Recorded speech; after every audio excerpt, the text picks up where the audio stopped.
السجود على الأرض وهو فعل مخالف للسنة،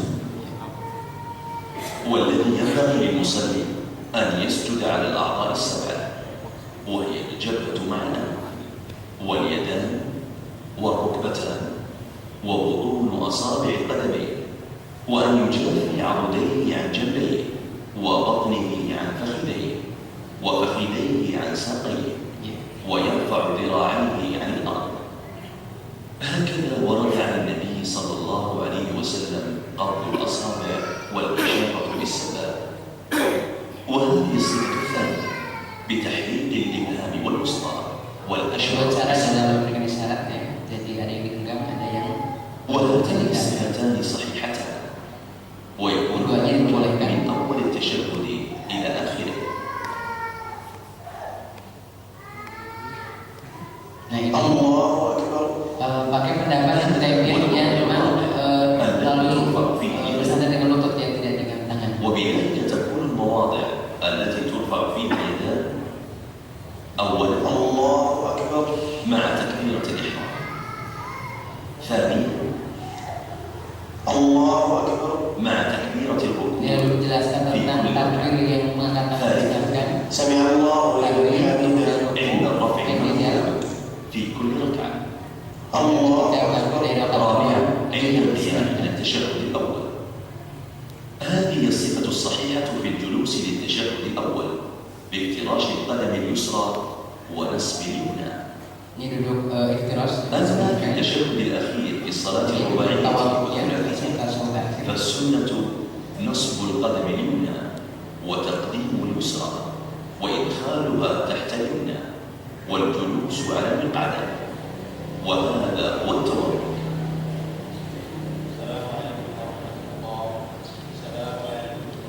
هذا من الأخطاء الشائعة. Jadi bangkitnya setelah salat pertama langsung bangkit. لأنه لم يتابع الإمام، والواجب أن ينتظر حتى يفرغ الإمام من التسليم. Jika masuk maka hendaknya dia menunggu sampai imamnya sudah salam yang kedua. كان رسول الله صلى الله عليه وسلم إذا سلم التفت يمينا وشمالا. أما تحريك الرأس بهذه الطريقة وتحريك اليدين فلم يكن عنه صلى الله عليه وسلم. Jadi kepala ini sama tangannya.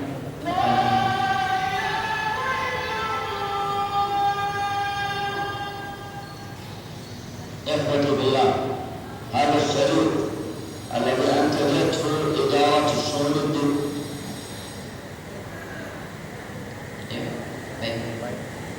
Kemudian apa yang diperbolehkan dalam sholat? Ini karena saya tidak belum nulis dulu, jadi saya bacakan langsung dari bukunya ya. Padahal bisa baca bahasa Arab ya bisa baca sekali.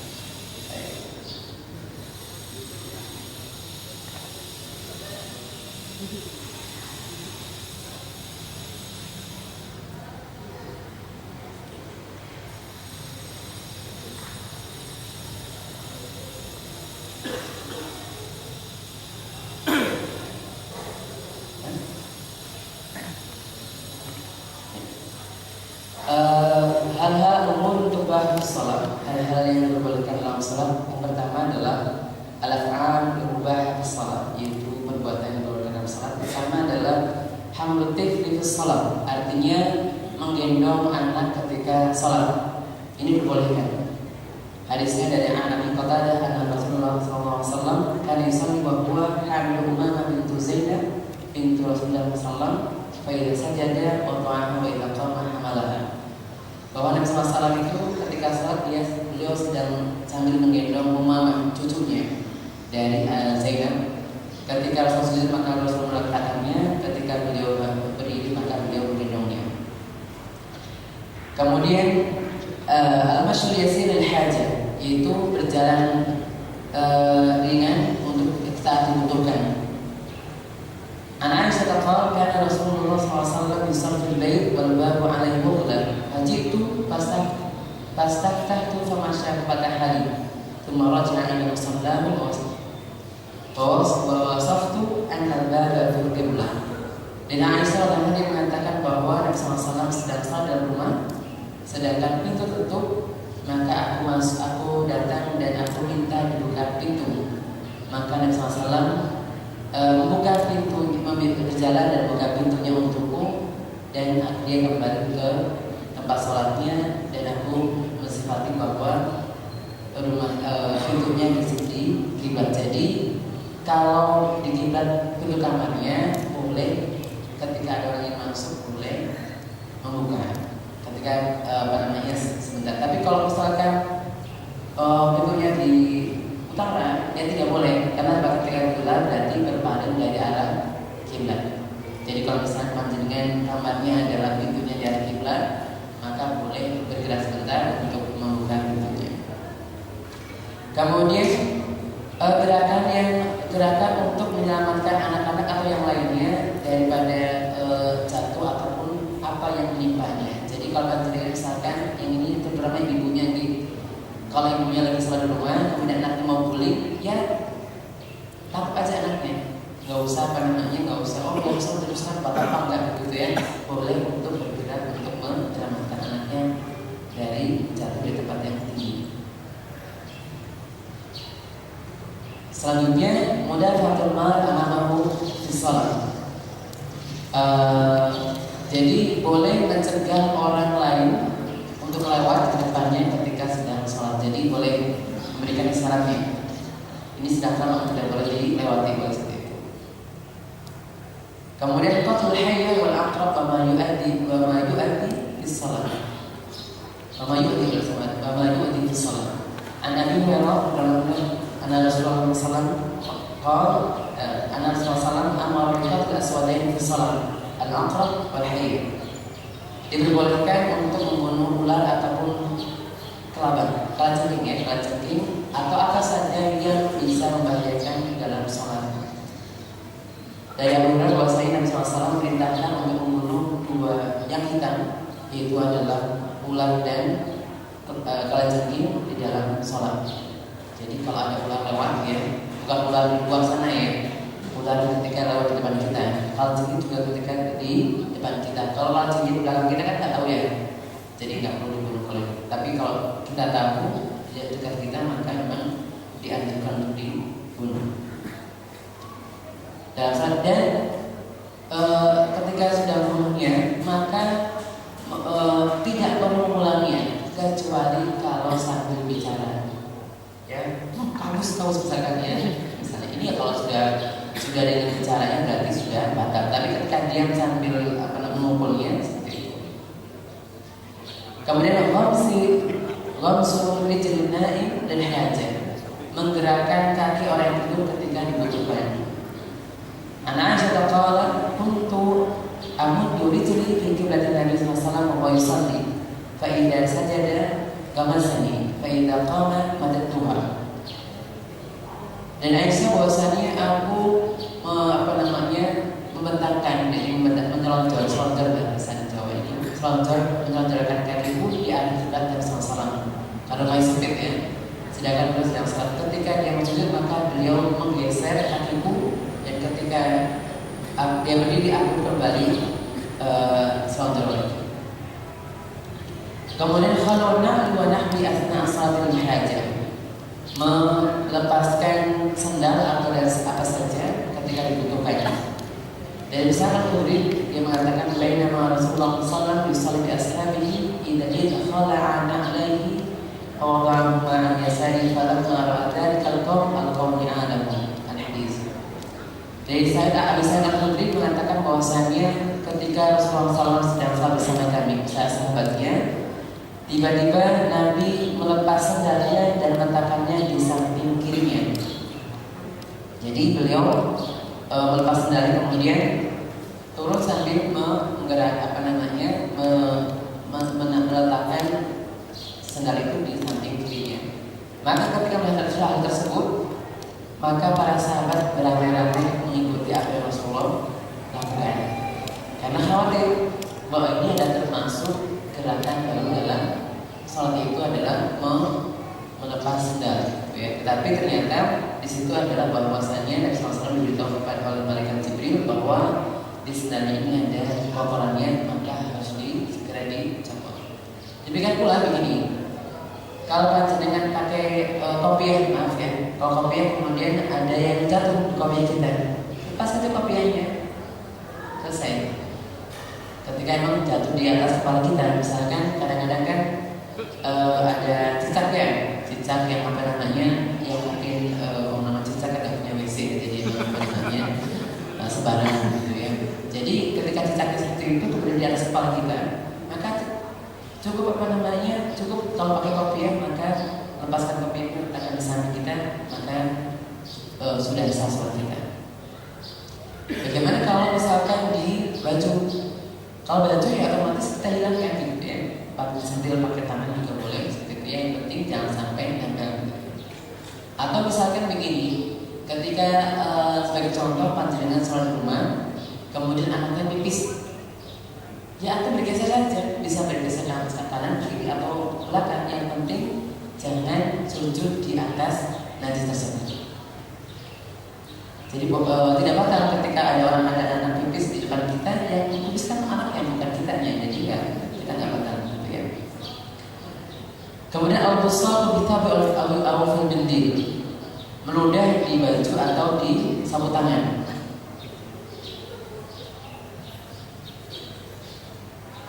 Jadi apa namanya, diperbolehkan kita meludah di baju kita. Jadi kalau mau meludah jangan ke orang lain ya. Jadi baju atau di sapu tangan diperbolehkan.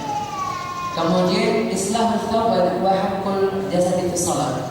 Jadi membetulkan baju yang apa namanya mungkin menceng gitu ya. Kemudian menggaruk badan ini boleh.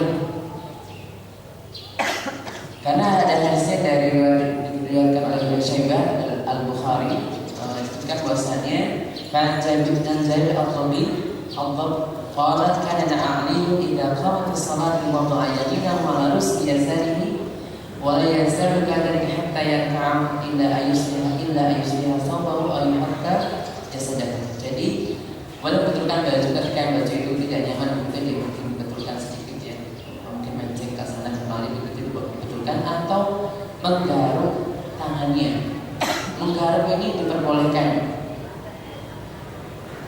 Jadi kalau ada yang mengatakan bahwasannya menggaruk itu batal, itu adalah tidak ada dalilnya. Bahkan Ali dan Ibnu Abbas mengatakan bahwasannya menggaruk badan kita pada saat gatal itu diperbolehkan. Tidak ada jumlah minimalnya atau maksimalnya. Silakan digaruk saja. Kenapa?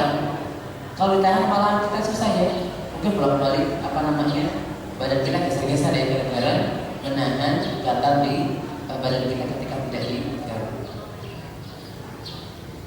Kemudian at-tasbih rijal tasbih lisan idana ba syai'in fi shalah. Jadi kalau Nabi sallallahu alaihi wasallam mennabahu syai'in fi salati fa yusabbih fa innahu idza sabha iltafata ilayhi wa inna tasbih lisan at-tasbih lisan. Barang siapa yang mengingatkan suatu dari imamnya ketika saat makan hendaknya dia bertasbih. Apabila bertasbih maka imamnya boleh melihat ke arah mereka, ada apa begitu ya. Kemudian tasbih ada bertepuk adalah untuk perempuan. Untuk di sini bukan tepuk tangan, tapi adalah menepuk badannya, menepuk punggung tangannya di sini. Itu ya, bukan tepuk tangan saya orang lagi apa namanya close, bukan, tapi adalah menepuk tangan di punggung tangannya. Al-iltifatu yumnatan aw yusratan bihajah. An-Jabir qala istaka Rasulullah sallallahu alaihi wasallam wara'ahu fa huwa qa'id aw baka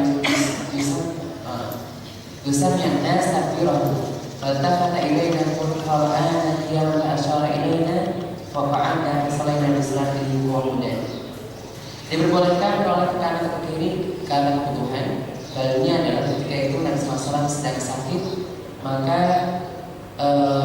beliau sholat di belakang, maka kami sholat belakang beliau dan beliau sholat dengan duduk. Maka Abu Bakar memperdengarkan bacaan Nabi menjadi berdasarkan takbirnya Nabi menjadi Bilal ya.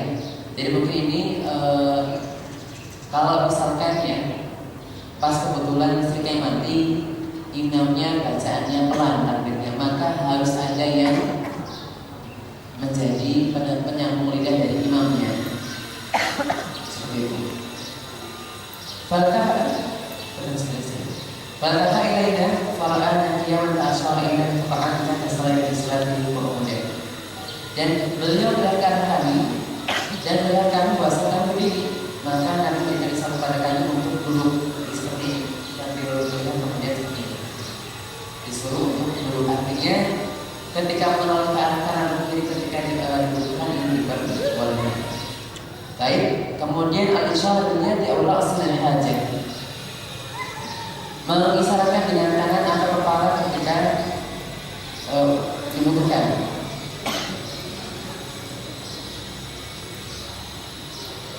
Di sini disebutkan Nabi SAW ada orang yang Nabi SAW sedang sholat di atas kendaraannya, kemudian ada orang tidak tahu bahwa saya Nabi SAW, maka bercakap-cakap dengan Nabi. Kemudian Nabi mengisyaratkan untuk menundukkan kepalanya sebagai jawaban bahwasanya dia sedang sholat.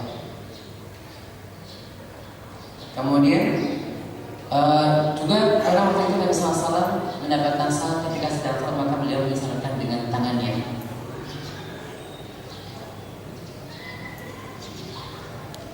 Raful ra'si fi sujud tahaqquqi min al-amri ila al-qadim. Boleh mengangkat kepala kita dari sujud ketika untuk memastikan apakah memastikan keadaan ketika imam lama sekali sujudnya. Ini juga dibolehkan. An-nadhar fi mushaf wal qira'ah minhu fi salatin nafilah lil hajah. Jika dibutuhkan diperbolehkan untuk membaca di dalam mushaf, jadi membaca dengan mushaf kita, dan membaca ketika sholat sunnah. Jadi ketika sholat sunnah terawih misalkan boleh untuk melihat mushaf untuk kebutuhan. Sebagai contoh begini, mungkin ada yang menyimak, karena mungkin namanya imam kan pasti bagaimana tetap ada kesalahan sehingga membetulkannya, maka perlu ada orang yang menyimaknya dengan membaca mushaf. Tapi yang terbaik mana? Apakah panjenengan membaca mushaf kemudian panjang ataupun menghafal tanpa baca mushaf tapi sedikit? Yang lebih baik adalah menghafal tanpa membaca mushaf. Ini lebih baik. Tapi ketika misalkan dalam kemudian menyimak, maka ini diperbolehkan, tapi lebih baik adalah tidak membaca mushaf, karena sebenarnya adalah menegakkan sujud. Kemudian membetulkan bacaan imam. Ya. Fan Abdullah bin Umar an Nabi sallallahu alaihi wasallam salatan faqara fiha qalu bisa alaihi qala ma insarafa qala lillahi salaita ma'ana qala na'am qala tamaman amma. Dari Abdullah bin Umar bahasanya Nabi sallallahu alaihi wasallam salat kemudian baca ayat Al-Qur'an tapi kemudian agak keliru. Jadi kalau bukan dengan ini keliru bacaan ayatnya, manusiawi ya, jangan mengatakan imam privasi tidak kelalaian gitu ya, karena habis itu kadang lupa, karena waktu itu lupa. Kemudian ketika beliau selesai, maka dia melihat kepada Ubay bin Ka'ab. Bin Ka'ab ini adalah hafid ya, yang hafalannya luar biasa. Maka beliau mengatakan, apakah kau salat bersama kami dengan Ubay? Dia mengatakan, iya. Kenapa kamu tidak membetulkannya? Kemudian dibolehkan untuk mengulang ayat di dalam sholat tatawwu. Jadi dari Abu Dzar Nabi sallallahu alaihi wasallam ayat qara'at hatta asbaha in tu'adzibhum fa innahum ibaduk wa in taghfir lahum fa innaka antal azizul hakim. Jadi boleh saja seseorang itu punya ayat-ayat favorit yang bacanya tiap kali sholat boleh saja, bukan karena faktor yang paling pendek, tapi karena faktor maknanya. Tapi kalau itu kan dengan jajan aku sama kuliah itu kan kalau pendek, bukan ini maksudnya ya. Misalkan ada ketika maknanya luar biasa, maka boleh dengan ulang-ulangnya sepanjang sholat untuk mengingatkan kita.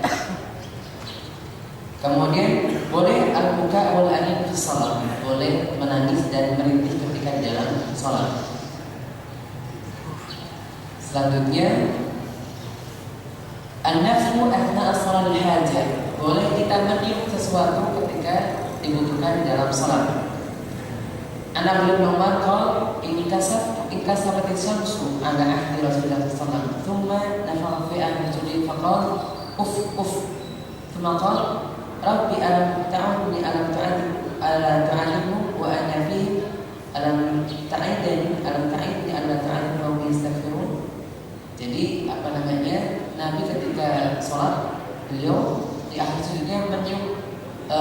meniup tempat sujudnya. Karena beliau mengatakan, ya Tuhanku, bukankah Engkau telah berjanji kepadaku agar tidak menyiksa mereka, sedangkan aku masih dalam adalah mereka, dan bukankah Engkau berjanji kepadaku agar tidak menyiksa mereka ketika mereka beristighfar? Maka ini juga diperbolehkan. Juga diperbolehkan berdahak saat dibutuhkan, ya. Jadi ketika misalkan ini terutama bagi imam, ya, ketika untuk suarakan kadang-kadang harus dahak dulu, ya. Jadi kalau bahasa kita mengambil suara dulu, ya, dahak dulu sebentar. Misalkan boleh. Tapi kalau untuk makmum, jangan dahaknya ini adalah bisa kata tidak boleh jadi gitu, ya. Itu nggak boleh terlalu panjang, ya. Jadi ketika untuk mempersiapkan bacaan silakan, tapi ketika tidak untuk seperti itu maka tidak diperbolehkan. Baik, sudah selesai. Baik, karena ini adalah Jumat, jadi kajian kita sampai jam 11. Mohon maaf tidak kita jawab karena ini adalah di persiapan untuk sholat Jumat. Demikian dari saya. Wassalamualaikum warahmatullahi wabarakatuh. Jazakumullah khairan katsiran kepada Ustaz Ibrahim yang telah menyampaikan sedikitnya dan sebanyaknya mengenai fikih sholat. Semoga apa yang kita pelajari bersama ini bisa menjadi suatu amal ibadah di sisi Allah Subhanahu wa Ta'ala. Kurang lebihnya mohon maaf. Kita tutup dengan bacaan hamdalah dan doa kafaratul majelis bersama. Alhamdulillahirobbilalamin. Subhanallahumma wa bihamdik, asyhadu an la ilaha illa anta, astaghfiruka wa atubu ilaik. Wassalamualaikum warahmatullahi wabarakatuh.